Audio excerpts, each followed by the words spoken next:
Holidays-nale, அது நம்ம GT Holidays தான். GT Holidays, South India's #1 travel brand.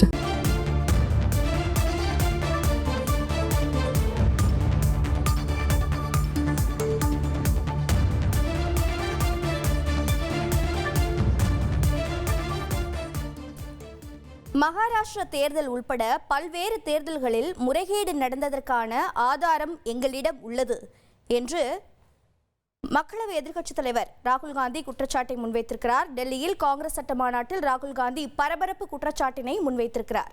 விவரங்களை செய்தியாளர் ரமேஷ்குமார் வழங்கிட கேட்கலாம். ரமேஷ்குமார் வணக்கம். எதிர்க்கட்சித் தலைவர் ராகுல் காந்தியின் குற்றச்சாட்டுகள் என்னென்ன? அவரிடம் ஆதாரம் இருப்பதாக தெரிவித்திருந்தார் அல்லையா? அதற்கான காரணம் என்ன? மேலும் தகவல்களை பதிவு பண்ணுங்க.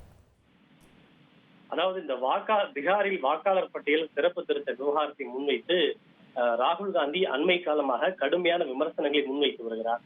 குறிப்பாக மகாராஷ்டிரா சட்டப்பேரவை தேர்தலில் இந்தியா கூட்டணி படுதோல்வி அடைந்ததை தொடர்ந்து இந்த விமர்சனத்தை இன்னும் கூர்மையாக ராகுல் காந்தி முன்வைத்து வருகிறார். இந்த நிலையில்தான் டெல்லியில் நடைபெற்று வரக்கூடிய காங்கிரஸ் கட்சியின் வருடாந்திர சட்ட மாநாட்டில் உரையாற்றிய ராகுல் காந்தி இந்தியாவினுடைய தேர்தல் நடைமுறை என்பது ஏற்கனவே இறந்து விட்டது என்கிற மிக கடுமையான குற்றச்சாட்டை முன்வைத்திருக்கிறார். 2014 ஆண்டு முதலே தேர்தலில் ஏதோ ஒரு தவறு நடப்பதாக எனக்கு ஒரு சந்தேகம் இருந்தது. குறிப்பாக குஜராத், அதே போல ராஜஸ்தான், மத்திய பிரதேச ஆகிய மாநிலங்களில் நடைபெற்ற சட்டப்பேரவை தேர்தலில் காங்கிரஸ் கட்சிக்கு ஒரு இடம் கூட கிடைக்கவில்லை. மகாராஷ்டிராவில் நடைபெற்ற மக்களவை தேர்தலில் இந்தியா கூட்டணி அபார வெற்றி பெற்றது. ஆனால் அடுத்த சில மாதங்களிலேயே நடைபெற்ற சட்டப்பேரவை தேர்தலில் எங்கள் கூட்டணி படுதோல்வி அடைந்தது. 3 வலிமையான கட்சிகள் படுதோல்வியை சந்தித்தனர். அப்போது எனக்கு இருந்த சந்தேகம் உறுதியாகிவிட்டது. இந்த தேர்தலில் முறைகேடு நடைபெற்றிருக்கிறது என்ற தன்னுடைய சந்தேகம் நிரூபணம் ஆகிவிட்டதாக குறிப்பிட்டார். அதற்கு அவர் சொல்லக்கூடிய காரணம், மகாராஷ்டிராவில் மக்களவை தேர்தலுக்கும் சட்டப்பேரவை தேர்தலுக்கும் இடையே கூடுதலாக சுமார் 1 கோடி வாக்காளர்கள் சேர்க்கப்பட்டனர். அந்த கூடுதலாக சேர்க்கப்பட்ட 1 கோடி வாக்காளர்களில் பெருமளவிலான வாக்குகள் பாஜகவுக்கு மட்டுமே சென்றிருப்பதாக ராகுல் காந்தி குறிப்பிட்டிருக்கிறார்.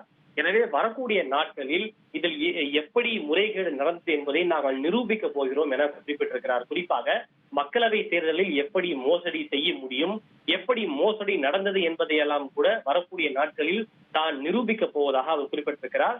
அதாவது பிரதமர் மோடி மிக குறைந்த பெரும்பான்மையுடன் தான் பிரதமராக வெற்றி பெற்றிருக்கிறார்.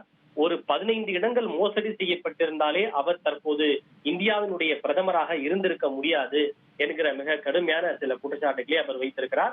எனவே வரக்கூடிய நாட்களில் இது எப்படி மோசடி செய்யப்பட்டது என்பதை தான் நிரூபிக்க போகிறேன், அதற்கான 100% ஆதாரம் தன்னிடம் இருப்பதாக மிக கடுமையான விமர்சனத்தையும் குற்றச்சாட்டுகளையும் அவர் முன்வைத்திருக்கிறார்.